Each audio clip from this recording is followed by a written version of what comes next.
بسم اللہ الرحمن الرحیم۔ السلام علیکم ناظرین، مسلمان سائنسدان سیریز میں آج ہم ذکر کریں گے خلافت راشدہ کا۔ حضور اکرم صلی اللہ علیہ وآلہ وسلم کے چاروں ساتھی خلفائے اکرام، جنہوں نے حضور اکرم صلی اللہ علیہ وسلم کی زندگی کے بعد ان کے اسوہ حسنہ پہ عمل کرتے ہوئے اسلام کی سربلندی کی کوشش جاری رکھی۔ آج ہم آپ کو اس میں یہ سب تفصیل کے ساتھ بتائیں گے اور یہ بھی بتائیں گے کہ خلفائے کرام نے کس طرح اسلام کی سربلندی کی اور اس کے ساتھ ساتھ مذہب، تعلیم اور سائنس کیسے ترقی کرتی رہی۔ قرآن اور رسول صلی اللہ علیہ وآلہ وسلم کے عطا کیے ہوئے افکار کے فیضان سے اسلام کو فروغ اور مقبولیت حاصل ہوئی اور نصف صدی سے بھی کم عرصے میں اسلام کی روشنی مشرق مغرب میں دور دور تک پہنچ گئی۔ رسول اکرم صلی اللہ علیہ وآلہ وسلم کے بعد خلفائے راشدین کے دور میں مسلمان زیادہ تر قرآن اور اسوہ حسنہ یعنی حضور صلی اللہ علیہ وسلم کی عملی زندگی کی روشنی میں اسلامی معاشرے کی تشکیل کرتے رہے اور ساتھ ساتھ وہ فتوحات میں مصروف رہے، یعنی جہاد فی سبیل اللہ کو بھی جاری رکھا۔ اس کے باوجود علمی اور فکری مشاغل بھی جاری رہے۔ مسجد نبوی اور دیگر مساجد علم و حکمت کا گہوارہ سمجھی جاتی تھی۔ خلفائے راشدین میں سے ہر ایک خلیفہ بذات خود علم و حکمت سے شغف رکھتا تھا اور اس کی ترویج میں ہمیشہ کوشاں رہتا تھا۔ خلفاء کے خطابات کے ذریعے افکار عالیہ کو فروغ ہوا۔ خلافت راشدہ کا 30 سالہ دور عرف عام میں سائنس اور ٹیکنالوجی کا دور نہ سہی، لیکن یہی وہ دور ہے جس میں تمام ریاستی، حکومتی، قانون اور سرکاری فیصلے قرآن و سنت کے عقیدے کے دائرے میں رہتے ہوئے عقل و خرد کی بنیاد پر کیے گئے۔ اس دور کی سب سے بڑی خصوصیات اس کا جمہوری ہونا ہے۔ یونان اور روم کی تاریخ ایک مختصر زمانے کو چھوڑ کر عہد قدیم سے لے کر انقلاب فرانس تک دنیا کا واحد نظام حکومت ملوکیت یعنی بادشاہت ہی رہا۔ خلافت راشدہ کے دور میں دنیا کے ہر ملک میں بادشاہت قائم تھی، لیکن خلافت راشدہ کا سیاسی نظام ان سب سے مختلف تھا اور ملوکیت یعنی بادشاہت کا دور دور تک کوئی تعلق نہ تھا۔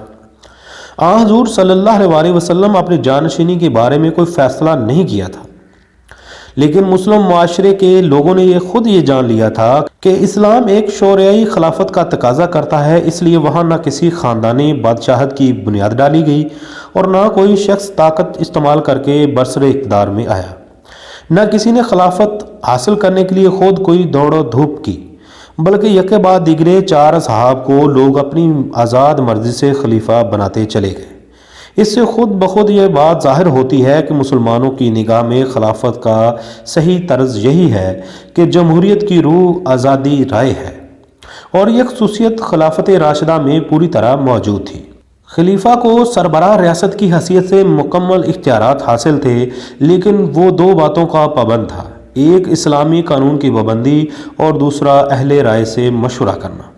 حضرت ابو بکر صدیق رضی اللہ تعالیٰ عنہ نے پہلے خلیفہ بننے کے بعد ہی خطبے میں واضح کر دیا تھا کہ اگر میں قرآن و سنت کی پیروی نہ کروں تو لوگوں پر میری اطاعت لازم نہیں۔ حضرت عمر فاروق رضی اللہ تعالیٰ عنہ کا مشہور قول ہے کہ خلافت کے لیے مشورہ لازم ہے۔ حضرت عمر کا یہ دستور تھا کہ جب کوئی اہم مسئلہ پیش آتا تھا تو وہ اعلان کرا دیتے تھے، لوگ مسجد نبوی میں جمع ہو جائیں۔ جب لوگ مسجد میں جمع ہو جاتے تو حضرت عمر فاروق رضی اللہ تعالیٰ عنہ تو رکعت نماز پڑھتے اور پھر حاضرین کے سامنے مسئلہ پیش کر کے ان کا مشورہ طلب کرتے، اور یہ ایک طرح کی قومی اسمبلی تھی۔ بعد اوقات بحث طول پکڑ جاتی اور کئی دن جاری رہتی۔ حضرت عثمان رضی اللہ تعالیٰ عنہ خلفائے راشدین میں سب سے زیادہ تنقید کا نشانہ بنے، لیکن آپ نے کبھی کسی کا منہ زبردستی بند کرنے کی کوشش نہ کی اور اپنے اوپر لگائے جانے والے الزامات کی برسرعام صفائی پیش کی۔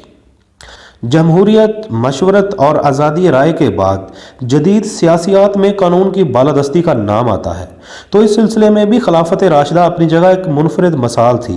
انصاف کے لیے ہر جگہ عدالتیں قائم تھیں جہاں قاضیوں کے سامنے مقدمے پیش کیے جاتے تھے۔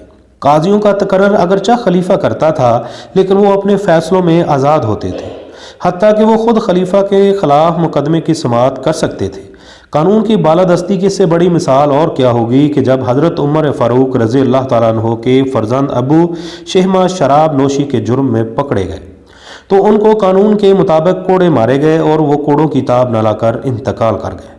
حضرت علی کے سامنے ایک مرتبہ لوگ ایک خارجی کو پکڑ کر لائے جو برسر عام کہہ رہا تھا کہ علی کو قتل کر دوں گا، مگر حضرت علی نے یہ کہہ کر اسے رہا کر دیا کہ جب تک وہ عملاً کوئی باغیانہ کارروائی نہیں کرتا، محض زبانی مخالفت کوئی ایسا جرم نہیں جس کی وجہ سے اسے سزا دی جائے۔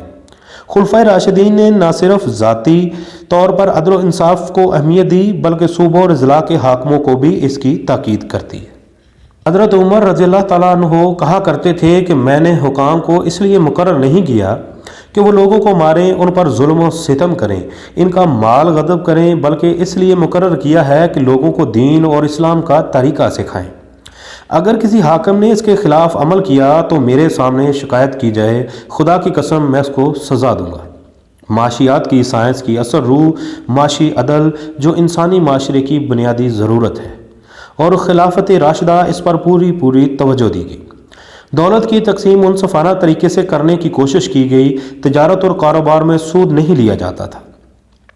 تاجر اس بات کا خاص خیال رکھتے تھے کہ ان کی آمدنی میں حرام مال شامل نہ ہو۔ حکومت دولت مند لوگوں سے زکوٰۃ خود وصول کرتی اور زکوٰۃ کی رقم محتاجوں اور ضرورت مندوں کی امداد اور دوسرے فلاحی کاموں پر خرچ کرتی تھی۔ محتاجوں کی ضروریات کی کفالت حکومت خود کرتی تھی۔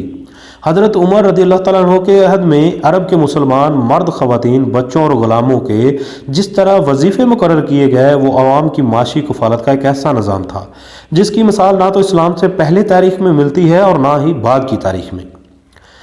خلفاء اس رقم کو نہ اپنی ذات پر خرچ کرتے تھے اور نہ ہی اپنے رشتہ داروں پر۔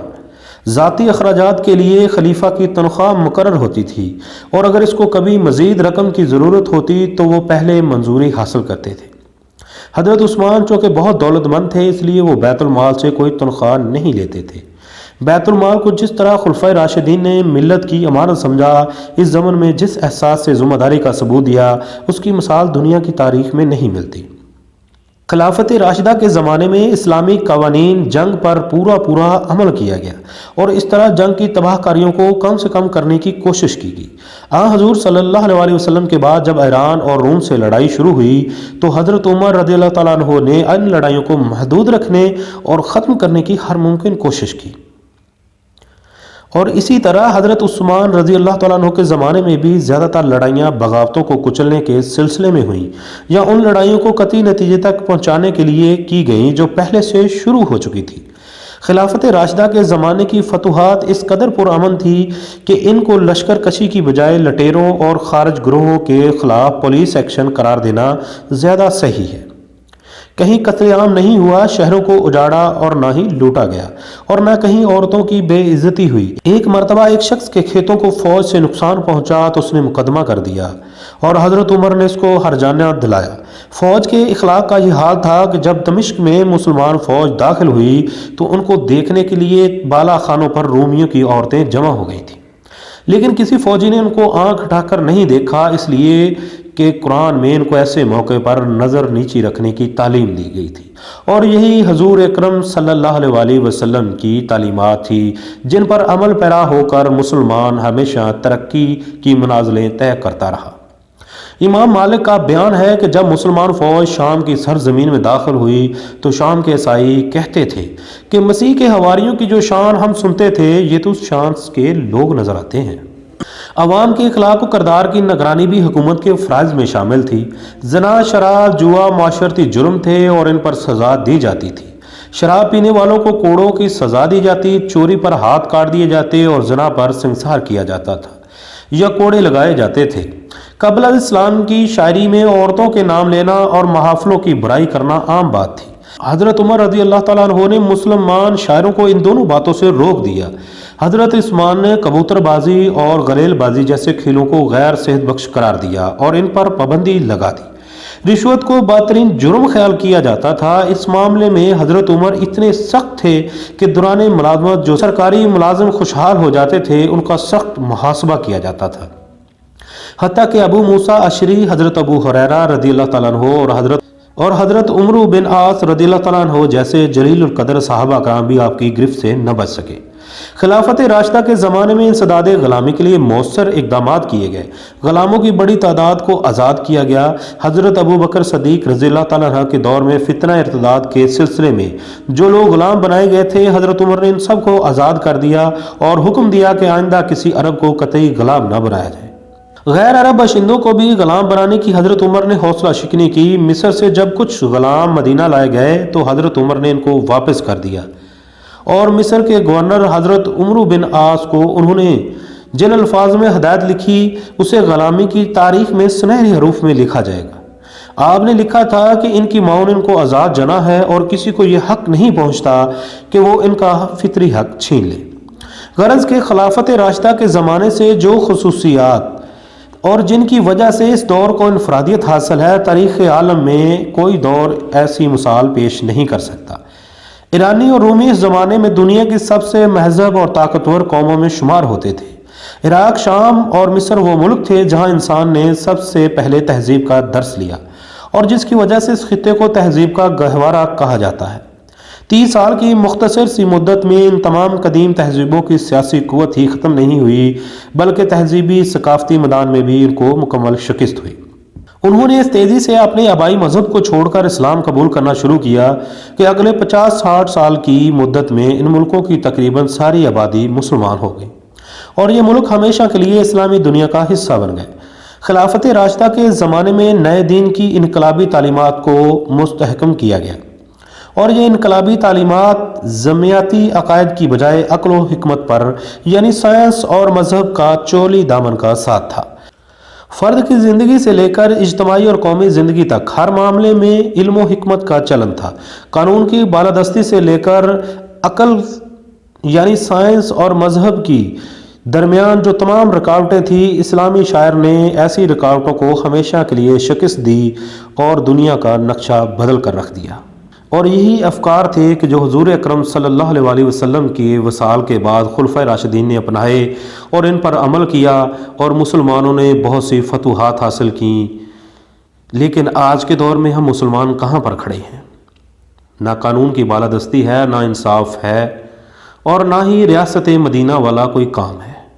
ہم مسلمان نہ جانے کن خرافات میں کھو کر اپنی پہچان کو ضائع کر بیٹھے ہیں۔